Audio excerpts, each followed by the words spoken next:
Hey guys, तो चलिए start करते हैं आज का लेक्चर। ठीक है, तो जैसे कि आपने पहले वीडियो अगर नहीं देखा है तो उसको जरूर देखिएगा, आपको काफ़ी हेल्प होगा यदि किसी गवर्नमेंट एग्जाम की तैयारी कर रहे हो, रेलवे, एनटीपीसी है ना, और SSC GD, SSC CGL, bank, CPO, कोई भी एग्जाम, सारे गवर्नमेंट एग्जाम में ये क्वेश्चन आते हैं। तो वीडियो को एंड तक बने रहिएगा, तभी आपको अच्छे से समझ में आएगा। ठीक है, तो जैसे कि आप देख रहे हैं तो क्वेश्चन लिखा हुआ है कि यदि x/2 बराबर y/3 बराबर z/5 हो तो इनका मान ज्ञात करना है, इसका मान क्या होगा। ठीक है, तो इसका मान बहुत ही इजिली आप फाइंड कर सकते हो। बस आपको क्या करना है, दिखने में थोड़ा मुश्किल लग रहा है पर लेकिन बहुत ही आसान है। सबसे पहले जितना भी दिया है ना, x/2 y/3 z/5, इन सब के बराबर में हम k मान लेंगे। कैसे? जैसे कि x/2 बराबर हमने k मान लिया। क्या मान लिया? k। इतना हमने मान लिया है। y/3 बराबर भी क्या मान लिया? k। इसको भी मान लिया है। ठीक है, और z/5 बराबर भी क्या मान लिया? k। इसको भी मैंने क्या मान लिया है? मान लिया है कि इसके बराबर में k है। अब ठीक है, अब k मान लिया तो क्या हो जाएगा, x बराबर क्या हो जाएगा, जैसे दो बराबर के उधर जाएगा, ध्यान से सुनिए, ये अभी x/2 लिखा है, दो बराबर के अगर उधर भेजेंगे तो इधर भाग में उधर जाएगा तो गुणा में जाएगा, यानी x बराबर क्या हो जाएगा 2k, एंड y बराबर क्या हो जाएगा 3k, एंड z बराबर क्या हो जाएगा 5k। ठीक है, अब हमें देखिए x का मान मिल गया, y का मान मिल गया, z का मान मिल गया, तीनों का मान मिल गया। अब तीनों के मान को यहाँ पे रखेंगे और सॉल्व करेंगे। ठीक है, तो कैसे रखना है, ध्यान से देखिएगा। जहाँ पे x है, जहाँ पे x है वहाँ पे 2k लिखेंगे, जहाँ पे y है वहाँ पे 3k लिखेंगे, और जहाँ पे z है वहाँ पे 5k लिखेंगे। यानी x की जगह पे क्या लिखेंगे 2k, प्लस y की जगह पे 3k, माइनस z की जगह पे 5k। ठीक, नीचे देखिए x की जगह पे क्या लिखेंगे 2k, माइनस 3k, अब ये माइनस है इसलिए माइनस, प्लस है तो प्लस 5k। अब बराबर में देखिए 2k 3k दोनों प्लस है तो जुड़ जाएंगे, तो कितना हो जाएगा 5k माइनस 5k बटा ये दोनों। अब इसमें देखिए क्या है कि ये प्लस में है, ये प्लस में है, ये माइनस में, तो ये दोनों जोड़ेंगे तो 2 5 कितना हो जाएगा 7k माइनस 3k। अब इसको जब सॉल्व करेंगे तो 5k से 5 में से घट गया तो क्या बचा 0, और नीचे कितना बचा 4k, नीचे बचा है 4k। अब 0 में भाग देंगे तो क्या आंसर आएगा 0, यानी इसका मान कितना हो गया 0। बहुत ही आसान है, यदि आपको समझ में नहीं आया होगा तो बताइएगा। ठीक है, कमेंट्स में मैं इसको रिपीट कर दूंगा। ओके, नेक्स्ट क्वेश्चन पे चलते हैं। तो ये सेकंड क्वेश्चन है, जिसमें लिखा है एक सही 3/5 प्लस एक सही 2/7 प्लस एक सही 1/4। जब इस तरह का क्वेश्चन दिया हो लंबा हो, ठीक है, तो इसको करने का सिंपल सा टेक्निक मैं बता देता हूँ।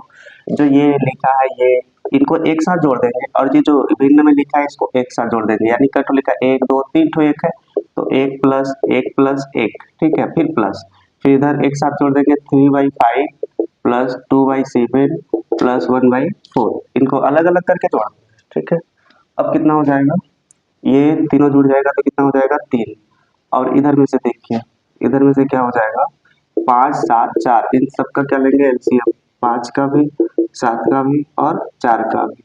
तो ये 2 से कटा तो 5 आया, 7 आया, 2 आया, फिर 2 से कटा 5 आया, 7 आया, 1 आया, फिर 5 से कटा 1 7 1, फिर 7 से कटेगा तो 1 1 1। ठीक है, तो इनका आपस में गुणा करेंगे तो 2 गुणे 2 गुणे 5 गुणे 7, तो 2 दूना 4, 4 पंचे 20, 20 सत्ते कितना होता है 140।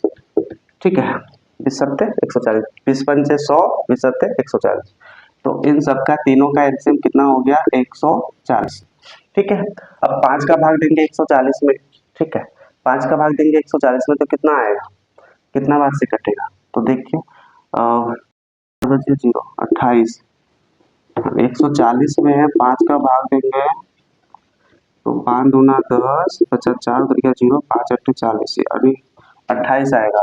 ठीक है, 28 का गुणा ऊपर 3 में करेंगे तो 28 गुणे 3 प्लस 7 का भाग देंगे 140 में, 140 में अब किसका भाग देंगे 7 का, तो 7 दूना 14, तो कितना बचा 0 यहाँ पे कितना आया 20, 20 का गुणा किस में करेंगे 2 का, फिर प्लस है तो प्लस 4 का भाग देंगे 140 में, तो 40 140 में 4 का भाग देंगे तो 4 तिहाई 12, बचा 2 उतर गया 0, 4 पंचे यानी कितना आया 35, तो 35 गुणे 1।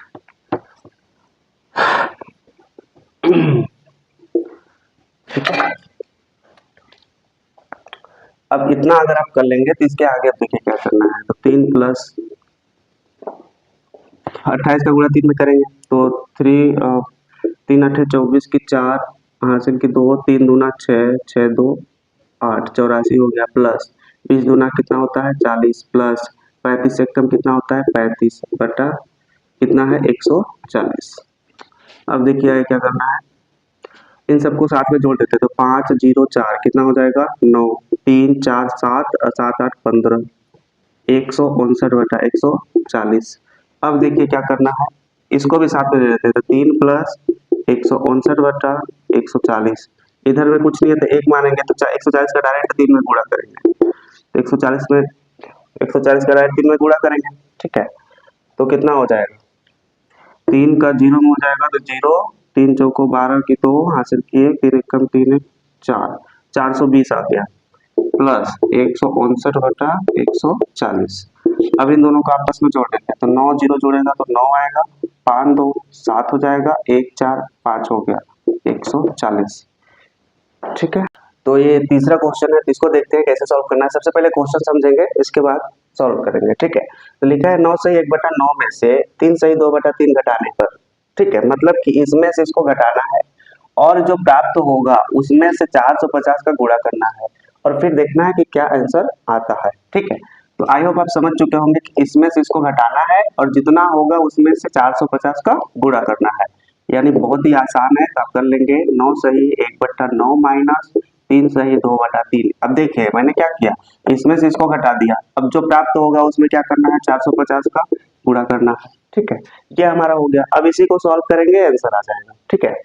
तो सबसे पहले क्या करेंगे, इसको 9 9 नमा कितना होता है 81, 81 है 82, तो 82/9 माइनस 3 3 आए 9 और 9 2 11 11/3, ठीक है, गुणे 450।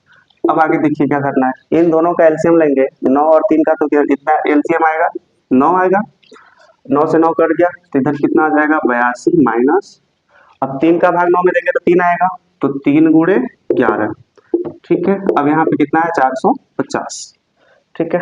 अब आगे देखिए क्या हो जाएगा, 82 माइनस 11 3 कितना होता है 33, अब बटा 9 गुणे 450, यानी कैसे हो गया 3 का गुणा 11 में कर दिया तो 33 हो गया। अब 82 में से 33 को घटाएंगे तो कितना हो जाएगा, ये हो गया 12, ये हो गया 7, ठीक है। 12 में 3 जाएगा तो कितना बचेगा 9 और 7 में 3 गया तो कितना बचा 4, यानी 49/9 और गुणे 450, ठीक है। अब देखिए क्या 9 से 49 कटेगा, नहीं कटेगा, ठीक है। तो क्या करेंगे, अब गुणा करेंगे, ठीक है, यानी 9 से ये कट जाएगा 450 9 से कटेगा, ठीक है। तो जितना कटेगा काट के देखते हैं, 450 भागे 9 तो 9 बचे 45, उधर गया 0 भागे 50 आ गया, यानी देखिए अब होता क्या है ना कि 49/9 गुणे 450 लिखा है, तो इसे इसको काट देंगे तो कितना आ गया आंसर 50 आ गया। अब 50 गुणे 49 करना है, यानी 49 गुणे 50, इन दोनों का गुणा कर देंगे, जितना आएगा वो आंसर हो जाएगा। तो 49 गुणे 50, ठीक है, 0 हो गया 0 हो गया, 5 9 45 की 5 हो गया, हासिल की 4 5 चौको 20 4 24 0 5 4 2, यानी कितना है 2450। तो कुल आंसर कितना हो गया 2450। आई होप आपको समझ में आ गया होगा।